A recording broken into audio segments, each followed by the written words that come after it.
I'll never forget that sound. The splash was ordinary, just the noise you'd expect when someone dives into water. But the scream that followed was anything but ordinary. It was raw, guttural, panic. The kind of sound a man makes when his body senses danger before his mind can catch up. I stood there, hidden behind the curtains, watching him thrash in my pool. My wife's lover. The man who thought he could swim in my water, sit at my table, and share my bed whenever I wasn't around. I didn't blink. I didn't flinch, because this wasn't impulse. It wasn't rage. It was calculated. We'd been married for 11 years. A house that looked picture perfect on the outside. 2 cars parked neatly in the driveway. Laughter shared at dinner parties with friends. She was radiant, my wife, or at least she used to be. People used to call us the couple everyone else admired. And maybe for a time we were, but comfort is a dangerous thing. It dulls the edges. You stop paying attention to what's missing until the silence weighs too heavy. She stopped reaching for my hand, stopped asking about my day. Her smile became the kind you give a stranger you wish would leave. At first, I blamed myself. Maybe I'd grown boring. Maybe work had drained too much out of me. So I tried harder. Flowers, dinners, weekend getaways. But once someone's heart belongs to another, every effort is just background noise. The signs were there, subtle but sharp, like cracks spreading through glass. A strand of hair that didn't belong. Wine glasses left in the sink when I never touched wine. A damp towel in the bathroom, though I'd been gone all day. And always the pool. Chlorine lingers in the air, clinging to clothes, to skin. Some nights when I came home early, I'd catch a faint trace of on the breeze. But I hadn't been swimming in weeks. Neither had she. One Tuesday, I left work earlier than usual, parked down the street, walked quietly through the back gate, and there he was, broad-shouldered, gliding through my pool as though he owned it. My wife sat nearby, legs crossed, smiling in a way I hadn't seen in years. She didn't hear me come up behind him. Too busy laughing at something, he said. That moment broke something inside me, but it also sharpened me. Revenge isn't born from rage. Rage makes mistakes. Revenge needs patience. So I watched. I counted. I studied. Wednesdays and Fridays, late mornings gone by 3. They thought they were clever. They weren't. I documented everything. Photos, videos, receipts for midweek wine and groceries. All the proof I needed, tucked away, waiting for the right moment to dismantle her world piece by piece. But first him, the arrogant fool who swam in my water. I spent weeks researching.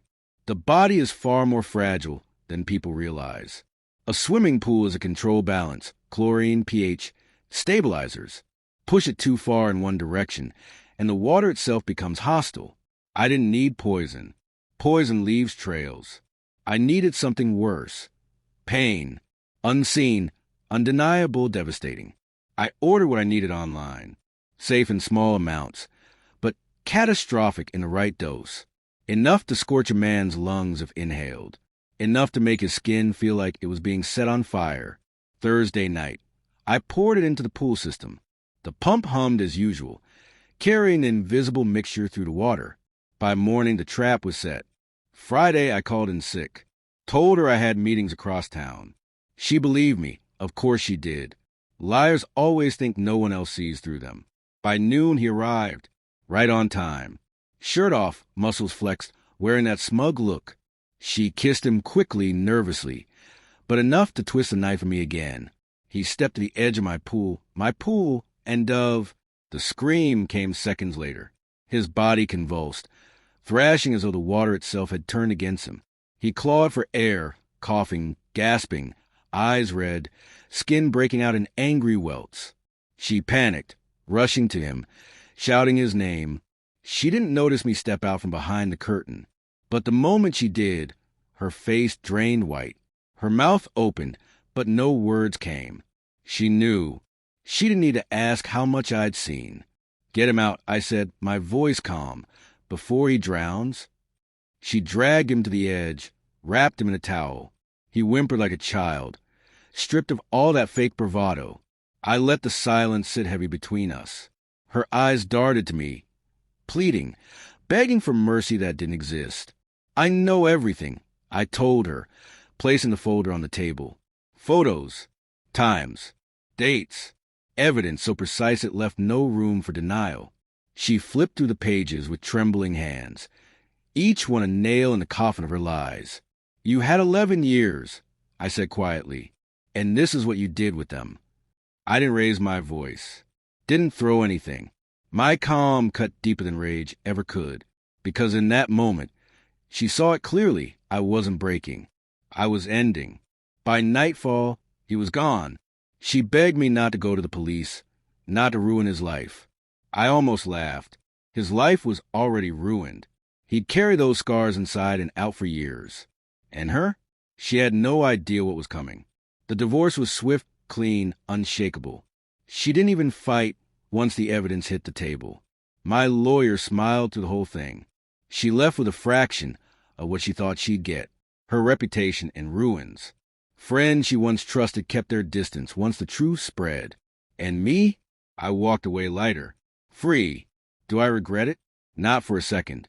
When I think back to that splash, that scream, the moment his arrogance collided with my patience, I feel nothing but closure. Because betrayal is rot. If you don't cut it out completely, it spreads. I cut deep. I cut clean. Now, when I pass by that pool, quiet, empty, reflecting only the sky above, I don't see their shadows anymore. I see myself, whole, unbroken,